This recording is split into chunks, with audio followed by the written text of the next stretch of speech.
तो मैं आज तमिलनाडु के नौजवानों को इसलिए मिल रहा हूँ कि मुझे कुछ सीखना है। तो आप में से अगर कोई कुछ बातें करना चाहते हो, अपनी बात बताना चाहते हो, तो मुझे सुनना है। कौन शुरू करेगा?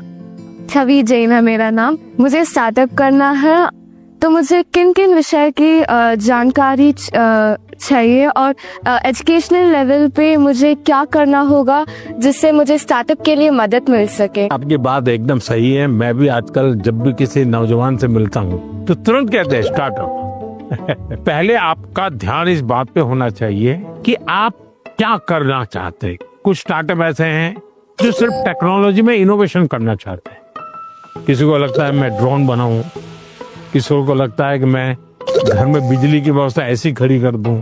अपने किसी 4 दोस्तों को देख जानती हो जो टेक्नोलॉजी में एक्सपर्ट हैं।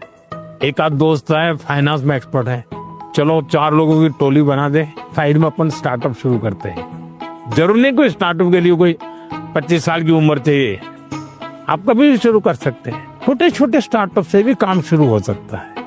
तो मैं समझता हूँ कि अगर आपकी रुचि है तो बहुत अच्छी बात है। कुछ स्टार्टअप चलाते हैं, तुमको मिलने जाना और एक प्रोजेक्ट रिपोर्ट बनाओगे, उनको बताना चाहिए मैं तो स्कूल से हूँ, मैं स्कूल का प्रोजेक्ट बना रहा हूँ। तो वो छुपाएगा नहीं, आपसे बताएगा। तो धीरे धीरे आपको ज्ञान भी मिलेगा कैसे कर सकते हैं। सर, हमेशा मुझे ये डर रहता है कि कहीं मैं पढ़ाई में ज्यादा फोकस करूँ तो मैं अपनी पैशन खो दूँ। अगर मैं अपने पैशन पे ज्यादा फोकस करूँ तो मेरी पढ़ाई छूट जाएगी। दोनों के बीच में बैलेंस कैसे लाऊं? देखिए, पहली बात है कि 2 अलग चीजें, ऐसा आप मानते क्यों हैं? दोनों उपयोगी हैं। जैसे मान लीजिए आपको आर्ट का शौक है? और आपने साइंस का कोई विषय पढ़ा और उसमें कोई लैब की चर्चा है और कुछ केमिकल मिलाने की चर्चा है। तो आप ऐसा कीजिए, कागज लीजिए, लैब बनाए, कागज पे पेंटिंग कर लैब बनाए। फिर जो केमिकल पढ़ने के थे हर बोतल में केमिकल का नाम लिखे। फिर आप पढ़ने में आया था कि भाई इस केमिकल को मिलाने से ऐसा कलर बनता है, तो एक दूसरा चित्र बनाइए उस पॉट के अंदर वो कलर।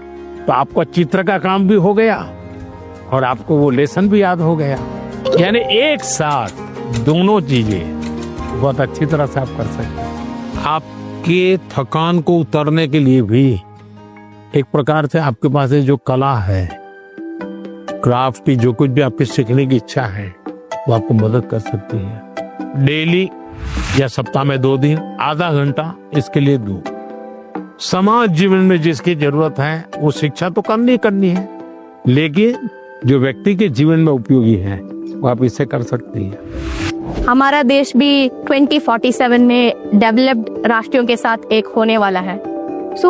मेरा प्रश्न क्या है कि हम नवयुवक इसे हासिल करने के लिए क्या कर सकते हैं? मुझे अच्छा लगा कि मेरे देश के 10th 12th के बच्चे